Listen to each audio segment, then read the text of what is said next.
You're not unfocused because you are lazy.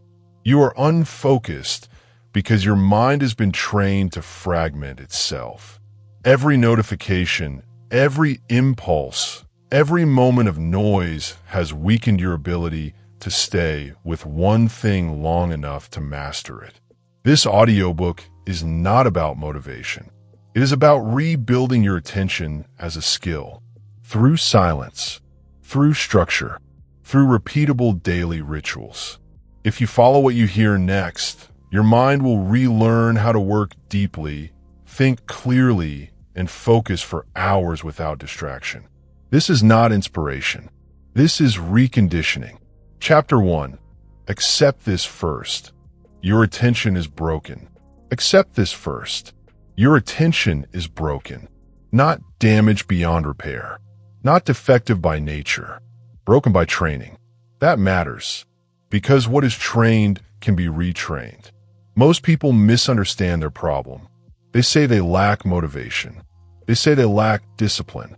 They say they are lazy, unfocused, or flawed. That is incorrect. Distraction is not a personality trait. It is a conditioned response. It is the predictable outcome of repeated exposure to interruption, novelty, and noise. Your mind did not fail you. It adapted. You checked your phone hundreds of times a day. You switched tasks every few minutes. You consumed information without depth. Your brain learned one lesson: do not stay with anything for long. That lesson repeated, so it hardened. What repeats becomes automatic. That's the key. You are not here to argue that point. You are here to use it. You have a choice.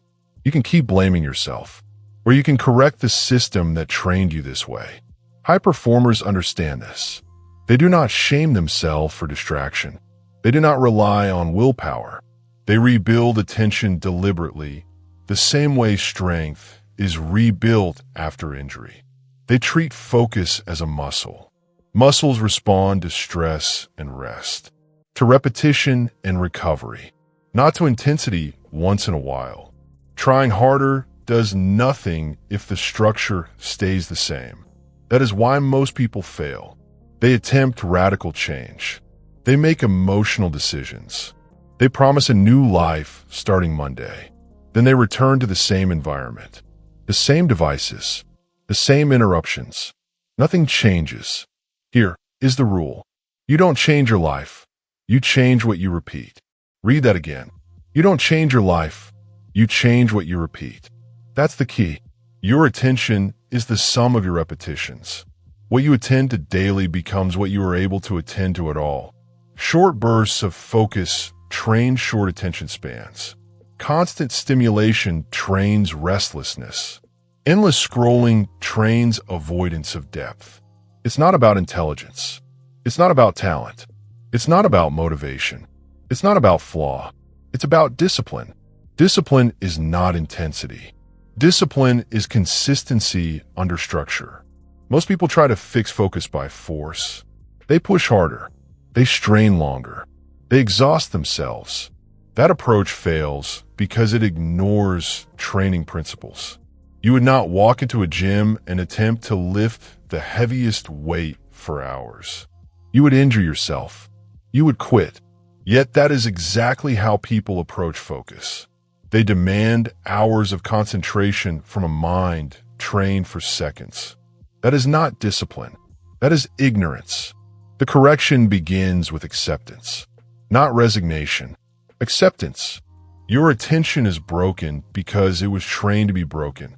Good. That means the problem is mechanical, not moral. You don't need their permission to change this. Not your boss, not your family, not your past. You have a choice. The first rule of retraining attention is this: stop trying to change everything at once. Large changes fail because they collapse under their own weight. Small, repeated actions succeed because they become automatic. High performers understand this principle. They install systems. They remove decision-making. They let structure do the work. They don't wake up asking how focused they feel. They wake up knowing what happens next. That's the key.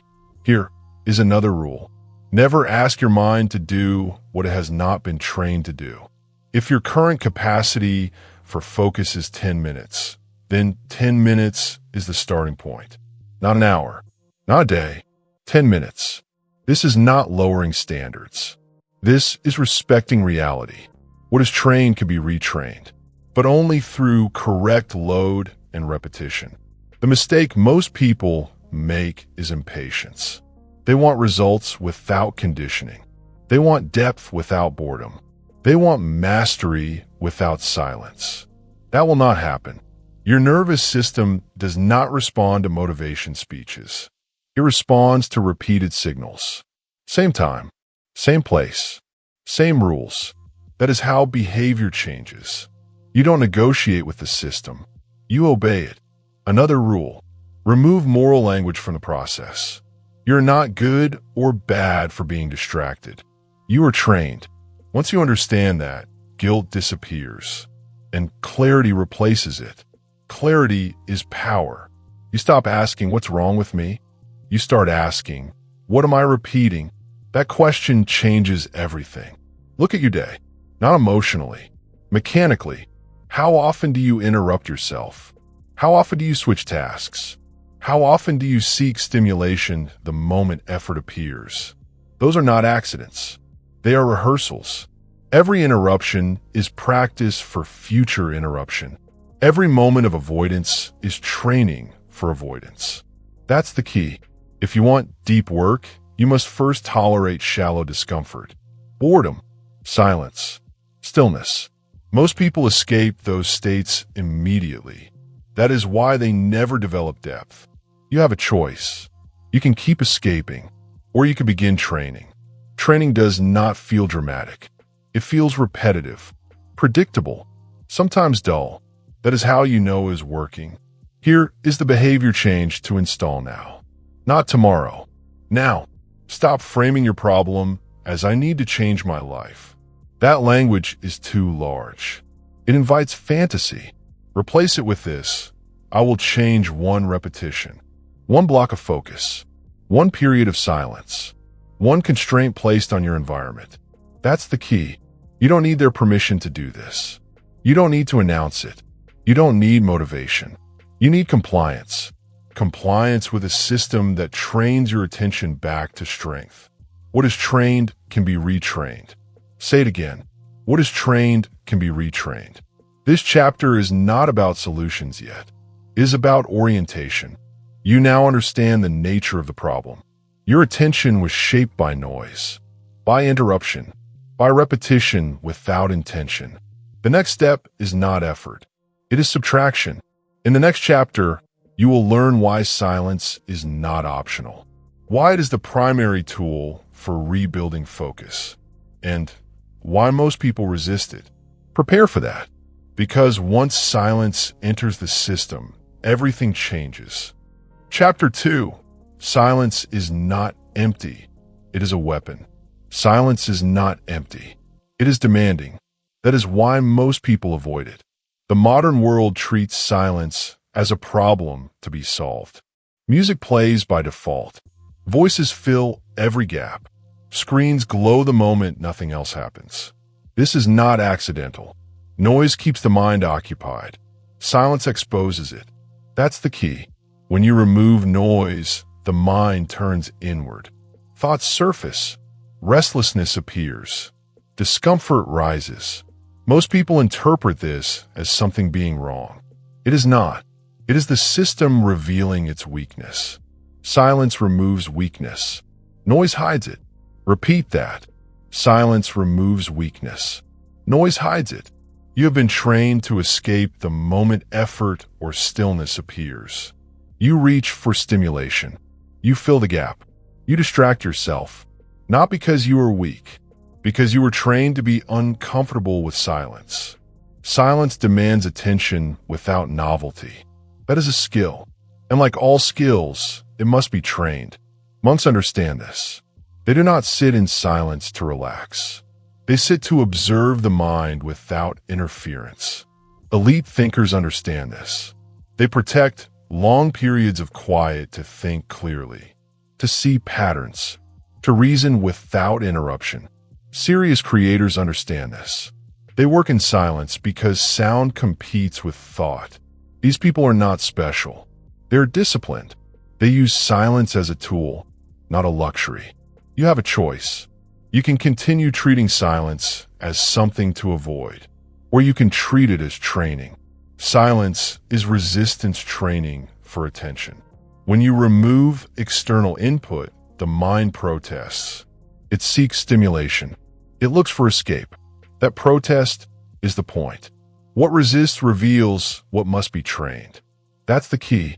Most people never discover this because they never stay long enough. They escape the moment discomfort appears. They assume silence is boring.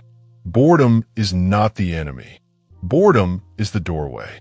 If you cannot sit in silence, you cannot do deep work.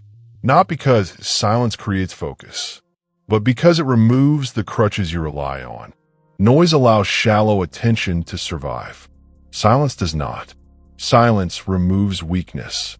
Noise hides it. Here's a rule. Never confuse calm with comfort. Silence is often uncomfortable before it becomes productive. That discomfort is not a sign to stop. It is a sign to stay. You do not need their permission to be silent. You do not need to justify it. You do not need to explain yourself. Silence is not antisocial. It is anti-distraction. The reason silence sharpens cognition is simple. Attention stops being divided. When there is no background input, thought has space. Ideas complete themselves. Reasoning becomes linear. This is impossible in noise. Noise fragments attention even when you think you're used to it. The mind does not ignore sound. It allocates resources to it. That allocation is attention lost. That's the key. Here is another rule. Silence must be intentional to be effective. Accidental quiet does nothing. Structured silence trains. You decide when silence begins. You decide how long it lasts. You decide what is removed. Phone out of reach. Notifications off. No background audio. No exceptions. This is not about creating a perfect environment. It is about removing unnecessary input. It's not about preference. It's about discipline. You will notice something important when you begin this practice. The first enemy is not distraction. It is impatience. You want to check something? To fill the gap. To break the silence. That impulse is the habit revealing itself. Do not negotiate with it. You have a choice. You can obey the impulse, or you can let it pass. Letting it pass is training. Every time you remain silent through the urge to escape, attention strengthens. Not dramatically, incrementally. That's the key. Silence also exposes mental clutter. Unfinished thoughts, unresolved concerns, internal noise. This is why people say silence makes them anxious. It doesn't create anxiety. It reveals it. Noise suppresses. Silence clarifies. Silence removes weakness. Noise hides it. Here is a practical system. Install daily silence before demanding focus. Do not start with work. Start with quiet. 5 minutes. 10 minutes. No stimulation. Sit. Stand. Walk. No input. This is not meditation for calm. This is conditioning for focus. You're teaching the mind that it can exist without constant input. That is a prerequisite for deep work. Another rule. Do not fill silence with thinking tasks at first. Let the mind wander. Observe it. Do not steer. This builds tolerance. Later, silence becomes fertile ground for thought. But first, it must become tolerable. Most people reverse this. They try to think deeply in noise, then wonder why focus fails. That is backwards. Silence first, depth second. That's the key. You may notice resistance from others. People uncomfortable with silence often project that discomfort. They ask what you're doing. They fill the space. They interrupt. You don't need their permission. Silence is not rudeness. It is intention. Protect it. Silence also recalibrates your sense of time. Without constant input, minutes feel longer. That is attention expanding. When time slows, depth becomes possible. This is why silence feels long to untrained minds. They are accustomed to compression, to constant novelty. Depth requires patience. Patience is trained in silence. Here is the discipline. Do not entertain yourself. Entertainment is not rest. It is stimulation. True mental recovery happens in quiet. Silence allows the nervous system to reset. That reset makes sustained focus possible later. That's the key. If you skip silence, deep work becomes a struggle. If you install silence, deep work becomes accessible. This chapter establishes a foundation. Silence is the first constraint, the first removal. In the next chapter, you will learn why willpower is unreliable, why structure outperforms effort, and how to build focus containers that remove negotiation entirely.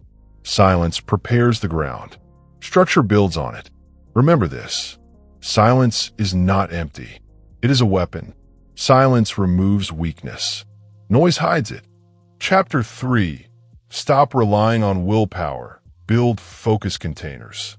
Willpower is unreliable. It feels strong in the morning. It fades by afternoon. It disappears under pressure. That is not a failure of character. It is a limitation of biology. Willpower consumes energy. Energy depletes. Structure does not. That's the key. If your system depends on how you feel, it will collapse. If it depends on pre-decided rules, it will execute. High performers understand this. They do not trust their future selves. They design systems that work even when they are tired. They let structure decide. Structure decides before you get tired. Repeat that. Structure decides before you get tired. Most people attempt deep work by negotiation. They ask themselves if they are ready, if they are motivated, if they have the energy. That conversation is the problem. Decision-making is friction. Friction drains focus before work even begins. The solution is simple. Remove the decision. This is where focus containers come in. A focus container is a defined block of time with fixed rules. It has a start. It has an end. It has constraints. Inside the container, only one task exists. Outside input is removed. There is no debate. That's the key. A focus container does not ask for effort. It demands compliance. You have a choice. You can continue trying to summon discipline on demand, or you can install containers that enforce it. Containers are not flexible. They are protective. Flexibility sounds mature. It is often avoidance in disguise. Here is the first rule of focus containers. They must be time-bound. Open-ended work invites distraction. Defined time creates urgency. 30 minutes, 45 minutes, 90 minutes. Choose a duration you can repeat daily, not one that impresses you. It's not about intensity. It's about repeatability. You don't change your life. You change what you repeat. That's the key. The second rule: one container, one task, no multitasking, no task switching, no secondary objectives. Depth requires exclusion. If multiple tasks enter the container, focus leaves. This is not negotiable.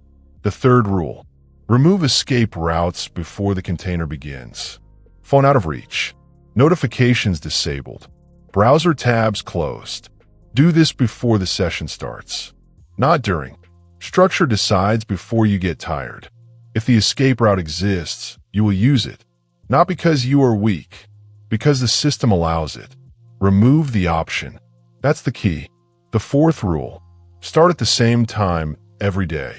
Consistency trains anticipation. Anticipation reduces resistance. When a mind knows what happens next, it stops arguing. You are not finding time for focus. You are claiming it. You don't need their permission. The fifth rule: no outcome pressure inside the container. Your only responsibility is to stay inside the rules until time ends. Results are secondary. This is critical. When you demand results, anxiety increases. Anxiety fragments attention. When you demand compliance, attention stabilizes. It's not about performance. It's about discipline. That's the key. Many people abandon focus containers because they feel unproductive at first. That is expected. You are retraining attention, not producing miracles. Early sessions will feel slow. Thoughts will wander. Discomfort will appear. That is training. What is trained can be retrained. Stay. Here is another rule. Never break a container once it starts. If you exit early, you train escape. If you stay, you train endurance. Even a bad session strengthens the system if completed. Completion matters more than quality in the beginning. That's the key. High performers treat containers as appointments, not moods. They show up whether they feel like it or not. They do not ask, "Do I want to?" They ask, "Is it time?" Time decides. Structure decides before you get tired. Here is a simple starter system.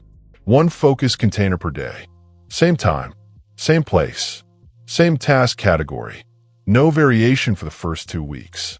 Variation comes later. Stability comes first. You are building reliability.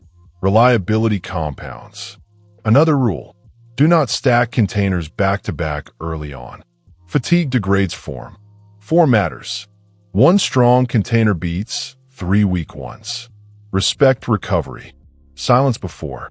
Rest after. This is not punishment. It is design. Most people think structure limits freedom. It does the opposite. When structure handles discipline, your mind is free to work. That's the key. You will notice something as containers accumulate. Resistance decreases. Focus enters faster. Time feels different. This is not motivation. This is conditioning. You have a choice. You can continue relying on willpower and hoping, or you can install containers and execute. Hope is not a system. Structure is. This chapter establishes control. Control over time. Control over attention. Control over behavior. In the next chapter, you will learn how your environment silently undermines or supports these containers, why space shapes focus before you sit down, and how to redesign your surroundings to make distraction difficult. Structure holds the line. Environment reinforces it. Remember this. Stop relying on willpower. Build focus containers. Structure decides before you get tired. Chapter 4. Your environment is training your mind. Your environment is not neutral. It is instructional. Every object around you teaches your mind how to behave. Every sound, every screen, every piece of clutter delivers a signal. That signal is either depth or distraction. Your space shapes your behavior before you think. Repeat that. Your space shapes your behavior before you think. Most people believe focus is an internal problem. They look inward. They analyze their mindset. That is inefficient. Behavior changes faster when the environment changes first. You do not rise to the level of intention. You fall to the level of design. That's the key. Look at your immediate surroundings. Not emotionally, mechanically. What is visible? What is within reach? What is calling for attention? If distraction is nearby, it will be used. Not because you are weak, because the system allows it. This is not a moral failure. It is environmental conditioning. Your mind is constantly scanning for cues. It responds to what is easiest, closest, and most familiar. That is how habits form. High performers understand this. They do not rely on self-control. They remove temptations before work begins. They design spaces that enforce focus. Monks live in minimal environments for a reason. Fewer objects, fewer decisions, less noise. Elite thinkers work in controlled spaces. Clear desks, limited tools, defined zones. Serious creators build studios that serve one purpose: creation. These are not aesthetic choices. They are cognitive strategies. Your space shapes your behavior before you think. That's the key. Here is the first rule of environmental design. Remove before you add. Most people try to optimize by adding tools, apps, planners, gadgets. That increases complexity. Complexity fractures attention. Start by subtraction. Remove visual clutter. Every visible item competes for cognitive resources. If it is not required for the current task, it does not belong in the space. This is not about minimalism as an identity. It is about clarity as a function. It's not about style. It's about discipline. The second rule: distance determines difficulty. The closer a distraction is, the more likely it is to interrupt you. Phone on the desk becomes phone in the hand. Phone in the drawer becomes effort. Phone in another room becomes friction. Friction is your ally. You are not trying to prove discipline. You are designing for success. You don't need their permission to create friction. That's the key. The third rule: one environment, one behavior. Do not mix functions. If you work where you scroll, your brain confuses the signal. If you rest where you work, recovery weakens. Create zones. A place for deep work. A place for consumption. A place for rest. The brain learns context through repetition. When you sit in a specific place and only do one type of work, focus arrives faster. This is conditioning. Your space shapes your behavior before you think. The fourth rule: digital environments matter as much as physical ones. Your desktop is an environment. Your phone screen is an environment. Your browser is an environment. If your screen is chaotic, your attention will be fragmented.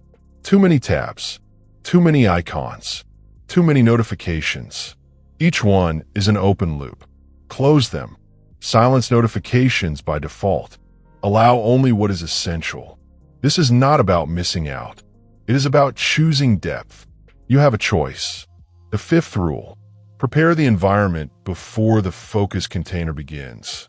Do not rely on restraint during work. Restraint weakens over time. Preparation is done when energy is high. Structure decides before you get tired. The environment enforces that decision.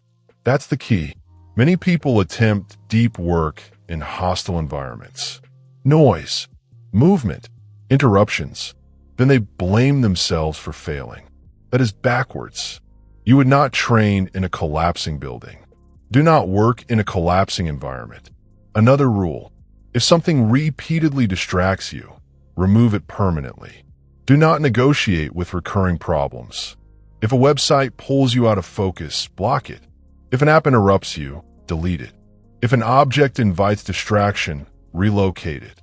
This is not extreme. It is precise. Precision saves energy.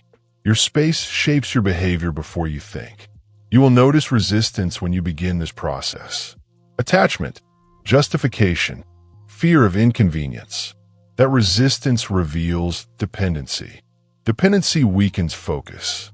Silence already exposed internal weakness.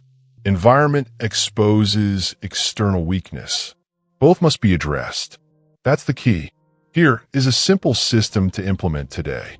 Designate one surface as sacred. Desk, table, corner. Only tools for deep work are allowed there. Nothing else. No storage. No clutter.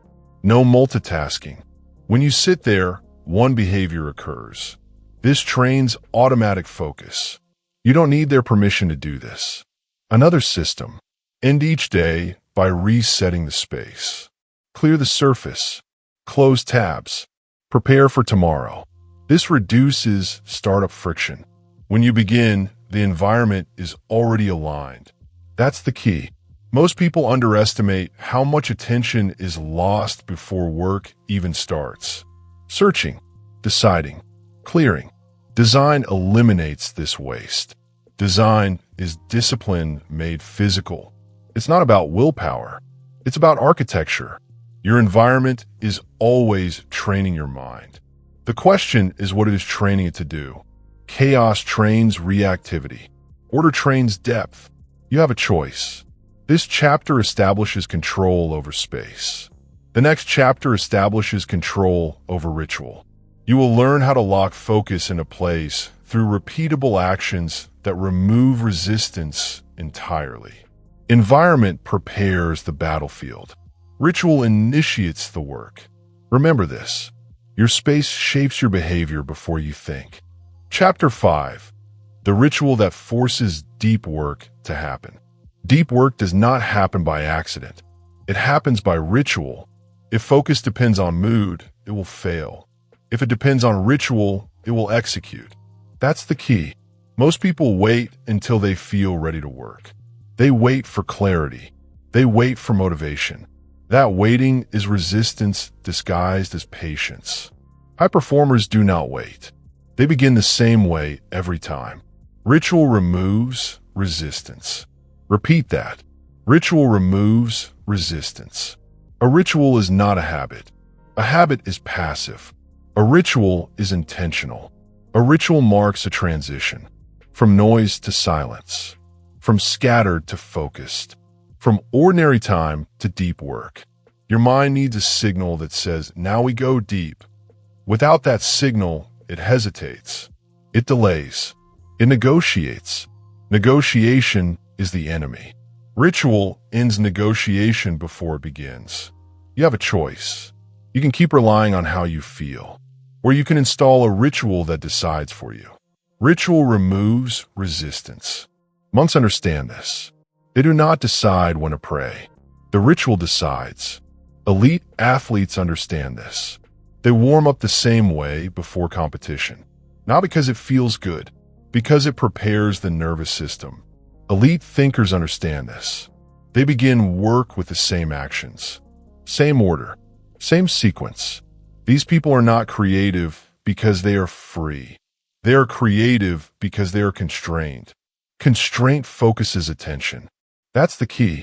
A pre-focused ritual tells the mind 3 things. Where you are, what you are about to do, and what is not allowed.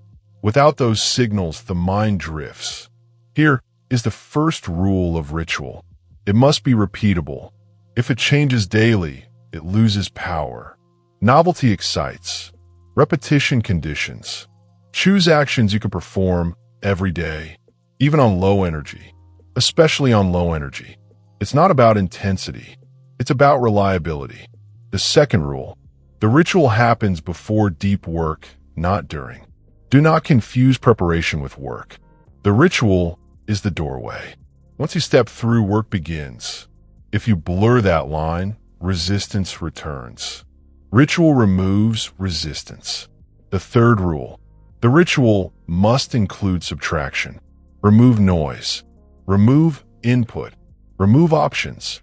Silence. Clear space. Single task. This signals seriousness. Your nervous system responds to clarity. That's the key. Here is an example of a simple pre-focus ritual. Not a suggestion. A template. Same time each day. Enter the same space. Clear the surface. Phone off and out of reach. Notifications disabled. No background sound. Sit down. Set a timer. Begin. That is it. No affirmations. No music. No stimulation. Simplicity is power. Most people overcomplicate rituals. They turn them into performances. Performance invites judgment. Judgment creates pressure. Pressure fractures focus. Remove the performance. This is training, not theater. You don't need their permission to work quietly and consistently. Another rule, the ritual must be brief. 5 minutes, 10 at most. Long rituals become procrastination. The purpose is not to prepare perfectly. It is to start reliably. Start beats perfect. Ritual removes resistance. You may feel the urge to skip the ritual when busy. That urge is exactly why the ritual exists. When pressure increases, structure matters more. Skipping the ritual trains inconsistency. Do not do that. Even on chaotic days, perform the ritual. Shorten the work if necessary. Never skip the doorway. That's the key. You're not training output yet. You are training entry. Entry determines everything. If entry is clean, focus follows. If entry is messy, work fragments. Another rule: do not adjust the ritual based on results. If a session goes poorly, keep the ritual the same. If a session goes well, keep the ritual the same. Stability builds trust. When the mind trusts the ritual, resistance fades. You have a choice. You can keep experimenting endlessly, or you can commit to one ritual long enough for it to work. Commitment creates depth. Ritual removes resistance. Here is a system to install now. Choose one daily deep work session. Decide the time. Decide the place. Write the ritual steps down. Do not keep them in your head. Written rules reduce ambiguity. Follow the same sequence for 14 days. No changes. No optimization. Let repetition do its work. That's the key. You will notice something during this process. The ritual begins to pull you in. You stop asking whether you should work. You simply find yourself starting. This is conditioning. Conditioning is more powerful than motivation. Motivation fluctuates. Conditioning persists. Another rule: do not add rewards to the ritual. Rewards externalize discipline. The reward is completion. The reward is consistency. Anything else weakens the system. It's not about pleasure. It's about identity. You are becoming someone who begins without negotiation. Ritual removes resistance. Ritual also protects energy. When actions are predetermined, the brain expends less effort deciding. That saved energy goes into focus. This is why rituals feel calming over time. They reduce cognitive load. Calm supports depth. That's the key. If you find yourself resisting the ritual, observe the resistance. Do not analyze it. Do not obey it. Resistance is a sign the ritual is working. Stay. Silence already trains stillness. Environment trains context. Ritual now trains initiation. These systems stack. You are not trying to force deep work. You are removing everything that prevents it. Force fails. Design succeeds. You don't need their permission to design your days this way. Most people never experience consistent deep work because they rely on chance. They hope the conditions align. You're no longer doing that. You are building certainty. This chapter establishes the doorway. In the next chapter, you will learn why boredom is not a flaw, but a gateway. Why the ability to sit without stimulation determines how deep your focus can go. Ritual gets you started. Boredom determines how far you can go. Remember this. Deep work becomes consistent when it is ritualized. Ritual removes resistance. Chapter 6. Boredom is the gateway to focus. Boredom is not the enemy. It is the test. Most people fail the test immediately. The moment stimulation disappears, they reach for something. A screen, a thought, a distraction. This reflex feels automatic. It is trained. That's the key. The inability to tolerate boredom is the root of distraction addiction. Not curiosity, not creativity. Avoidance. Boredom exposes the absence of input. When input disappears, the mind must face itself. Most people do not like what appears. Restlessness, impatience, unfinished thoughts. So they escape. If you can sit with boredom, you can access depth. Repeat that. If you can sit with boredom, you can access depth. Depth does not arrive immediately. It arrives after resistance collapses. Boredom is that resistance. High performers understand this. They do not eliminate boredom. They endure it. Monks sit without stimulation for hours. Not because it feels pleasant, because it trains presence. Elite thinkers tolerate long stretches of quiet thinking. No input, no novelty. Serious creators endure early boredom in the work. Before ideas flow, before momentum builds. These people are not immune to boredom. They're trained to stay. You have a choice. You can continue escaping boredom, where you can train yourself to remain. Remaining is the skill. If you escape boredom, you train distraction. If you endure boredom, you train focus. That's the key. Most modern systems are designed to eliminate boredom instantly. Infinite scroll, autoplay, constant alerts. These systems train you to never sit with emptiness. As a result, the moment work slows, your mind panics. It demands stimulation. This is not weakness. It is conditioning. What is trained can be retrained, but only if you stop escaping. Here is the rule. Never confuse boredom with inefficiency. Boredom is the threshold state before depth. If you quit at boredom, you never reach focus. If you stay, focus emerges. If you can sit with boredom, you can access depth. Here is another rule. Boredom tolerance must be trained outside of work. Do not rely on work alone to train this skill. Work carries pressure. Pressure distorts training. You train boredom tolerance in low-stakes stillness. Intentional stillness is the method. No phone, no music, no input. Sit, stand, walk, do nothing. This is not meditation for calm. This is exposure training. You are exposing the nervous system to lack of stimulation. You are teaching it that nothing bad happens. At first, the mind will rebel. Thoughts will accelerate. Time will feel slow. Stay. That discomfort is withdrawal. Distraction addiction follows the same pattern as any dependency. Remove the stimulus and discomfort appears. Do not misinterpret this as failure. This is progress. If you can sit with boredom, you can access depth. That's the key. Here is a simple system. Once per day, schedule boredom. 5 minutes to start. No input. No goal. No optimization. Sit and observe.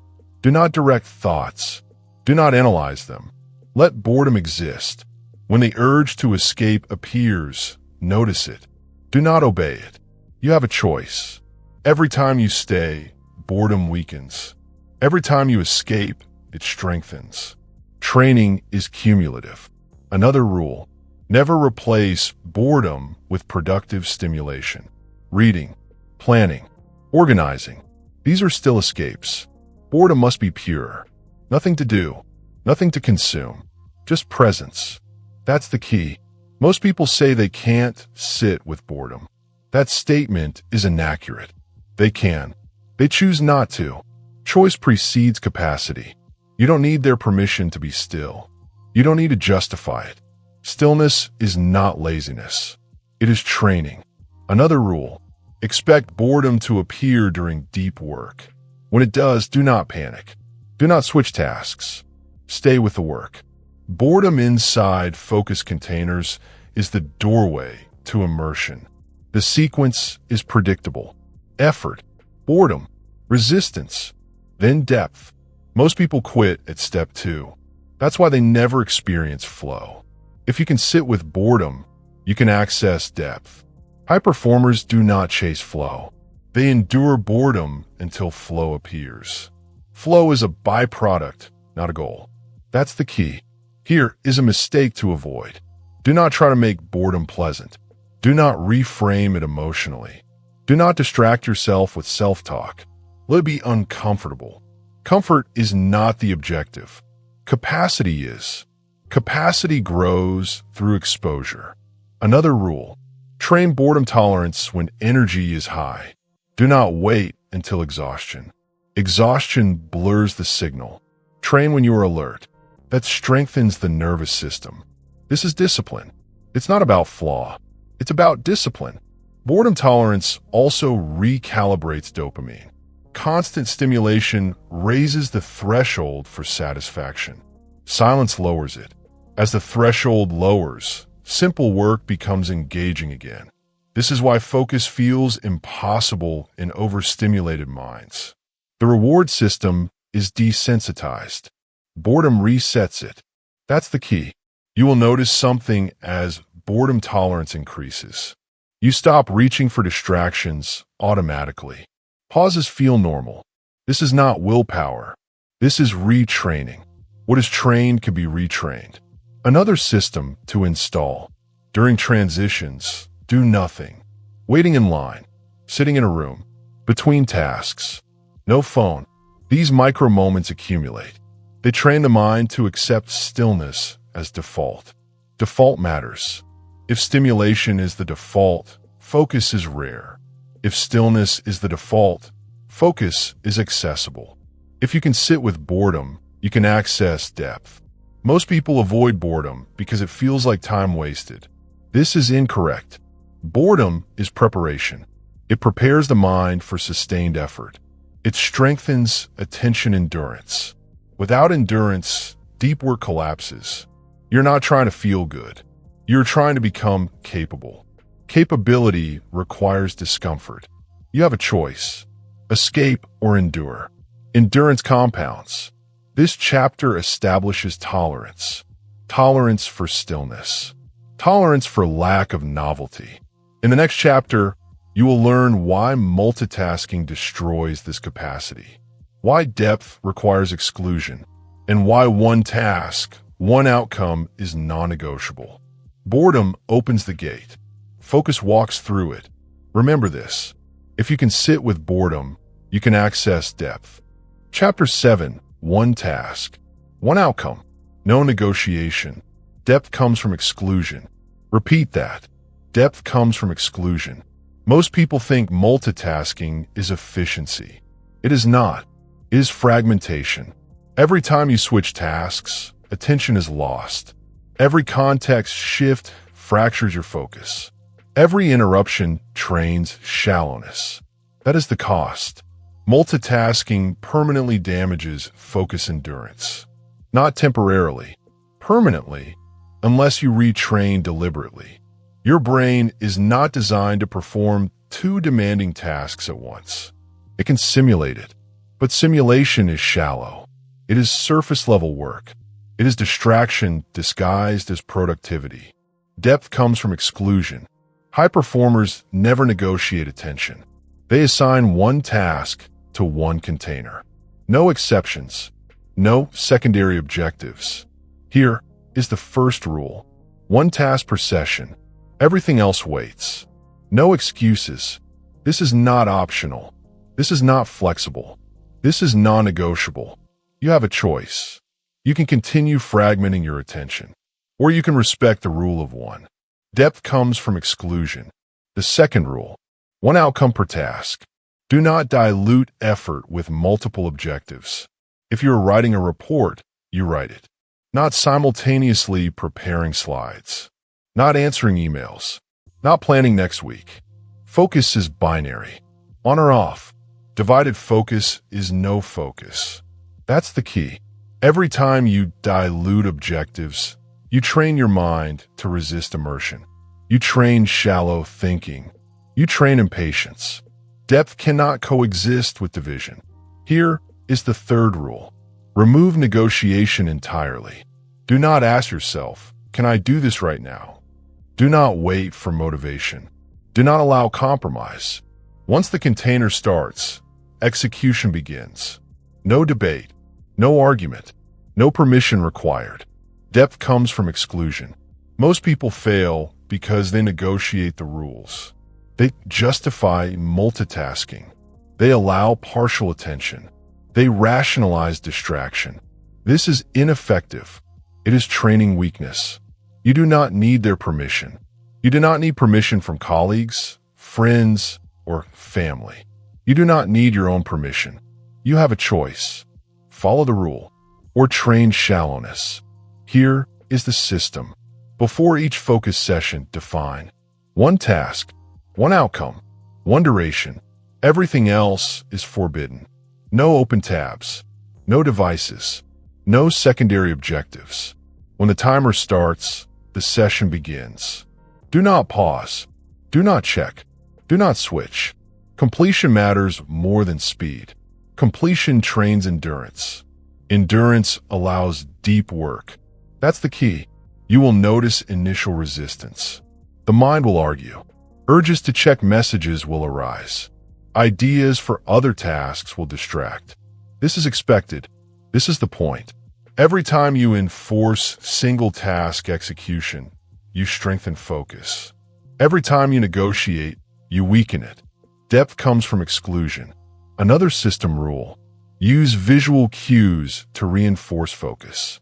A clear desk, a dedicated workspace, a timer visible. These cues signal the mind: one task, one outcome, no negotiation. The nervous system responds. The body obeys. The mind follows. This is design, not motivation. Another principle: do not underestimate recovery. After a single task session, allow a brief pause. Do not jump immediately into the next session. Fatigue accumulates if you neglect it. Recovery sustains repetition. Repetition builds attention endurance. Depth comes from exclusion. High performers chain single task sessions strategically, not randomly, not in a rush, with intention and spacing. This ensures consistency, prevents burnout, maximizes training effect. Here is the final rule. Every new task begins only after the previous task is completed. Do not pre-plan multiple sessions in one sitting. Do not combine tasks under efficiency. Do not fragment the focus container. Depth cannot be divided. This chapter establishes a principle. Focus endurance is a system. One task, one outcome, no negotiation. In the next chapter, you'll learn how to build a daily system that reinforces this principle automatically. Why habits outperform willpower, and how structure ensures single task execution becomes effortless. Remember this: depth comes from exclusion. You have a choice. Respect it. Chapter 8: build a daily focus system, not a goal. Goals are abstract. They're imagined endpoints. They exist in the future. That makes them fragile. Subject to mood. Subject to energy. Subject to distraction. Most people fail because they chase goals. They set intentions. They plan outcomes. They measure themselves emotionally against results. This is unreliable. Systems are different. Systems operate daily. They operate regardless of motivation. Systems run even when motivation disappears. Repeat that. Systems run even when motivation disappears. High performers do not rely on feelings. They rely on process. They create daily routines that enforce execution. That's the key. A system is a set of rules. Rules dictate behavior. Behavior produces results, not inspiration, not willpower. Let me give you an example. One high performer I study begins every day with 5 minutes of silence, one focus container of 30 minutes on the most important task, a single follow-up session of emails or administrative work, no negotiation, no deviation, no decision-making about whether to start. The system decides. Execution follows. Systems run even when motivation disappears. Notice the difference. The goal is finish the report. The system is start at 9 o'clock, work 30 minutes, no distractions. One is abstract. One is tangible. The system removes uncertainty. It eliminates procrastination. It enforces repetition. Repetition is the foundation of mastery. Another rule: start small. Do not design an overwhelming system. One container per day, one ritual, one focus window. This is sufficient. Consistency matters more than intensity. You don't change your life. You change what you repeat. That's the key. The system is not about speed. It is about sustainability. It is about creating a framework where focus becomes automatic. Most people fail because they wait for clarity. They wait for energy. They wait for motivation. A system removes that need. It enforces entry. It enforces discipline. It enforces action. Systems run even when motivation disappears. Another principle: track the system, not the goal. Did you perform the session? Yes or no? This is measurable, not based on emotion, not based on feelings of success. Consistency is the metric. It builds momentum. Momentum creates capability. Capability produces results. That's the key. High performers chain systems together. Morning silence. Single task focus container. Boredom tolerance practice. Environment prepared daily. Every rule reinforced. Every behavior conditioned. The system outperforms desire. Desire fluctuates.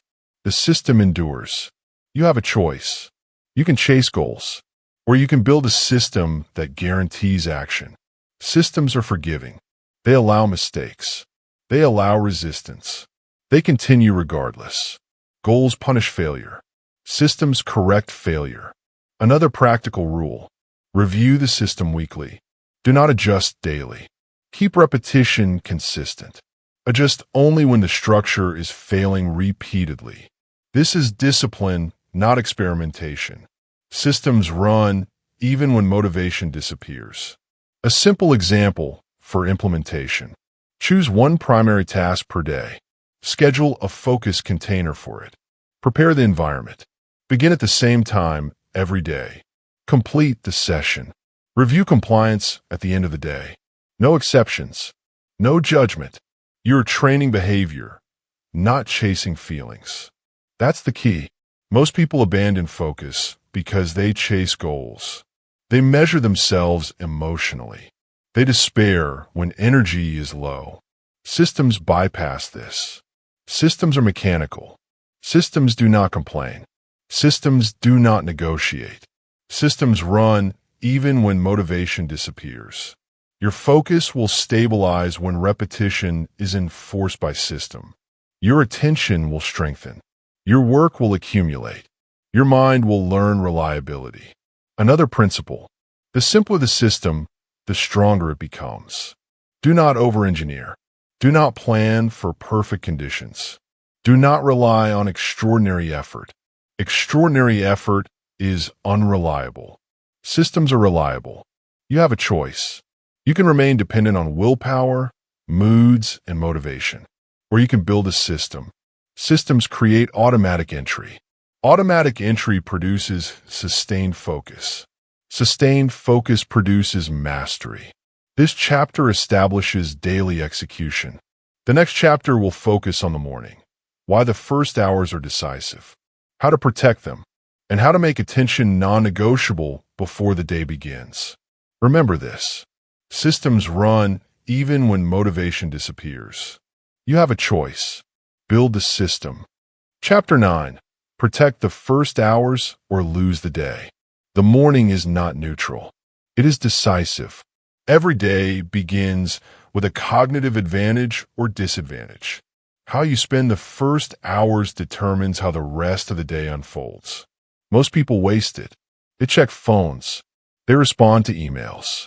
They consume information before they produce anything. That is a choice, not a necessity. When the morning, own the mind. Repeat that.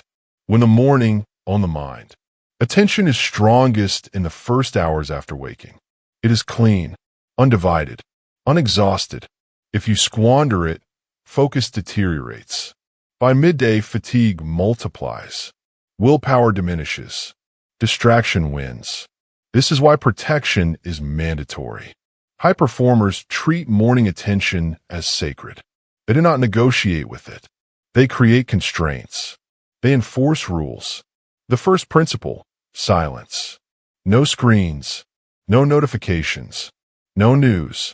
The mind requires undisturbed time to calibrate. Silence removes external chaos. Silence strengthens internal discipline. When the morning, own the mind. The second principle, ritual. A repeatable sequence signals the brain, work begins. Simple actions performed daily reduce friction. They eliminate decision-making. They condition the nervous system. A silent morning ritual can include hydration and movement, 10 minutes of stillness, one focus container on the most important task. Do not negotiate. Do not skip steps. The third principle, exclusion. Remove distractions before they appear. Phone in another room. Notifications off. Email unopened. If the brain reaches for stimulation, it finds none. Resistance is revealed. Endurance is trained. When the morning on the mind. Many people underestimate how vulnerable morning attention is. A single notification hijacks focus. A single social interaction fragments thought. A single habit, scrolling, trains shallow attention. High performers design the environment to prevent these breaches. They do not rely on self-control. They remove temptation. Structure enforces discipline. The fourth principle, early achievement. Completing one meaningful task in the first hours compounds confidence. Momentum builds. The brain reinforces focus. This is not motivational. It is mechanical, a system that rewards compliance. When a morning on the mind. Another rule, start small. Do not attempt multiple focus containers in the first hour. One task, one container, no negotiation. If energy allows, build later. Do not exhaust yourself immediately. The fifth principle, consistency over intensity. Show up daily. Same time, same ritual, same rules. The system outperforms fleeting effort. Repetition beats intensity every time. Many people fail because mornings are reactive. They respond to messages. They react to events. They allow the day to dictate attention. You must invert this. You dictate attention. The day reacts. When the morning on the mind. Another system rule, preparation the night before. Set out tools. Clear space. Plan the focus container. Morning attention is precious. Do not waste it searching, deciding, or organizing. Silence before work. Structure before execution. Ritual before output. The first hours are the cognitive leverage point. Protect them. Do not abdicate control. High performers protect mornings relentlessly. Device-free starts. Silent routines. Focus containers. No exceptions. Your brain does not negotiate. Your environment enforces behavior. When the morning on the mind, you have a choice. You can surrender the first hours to distraction, or you can defend them deliberately. Defend them through structure.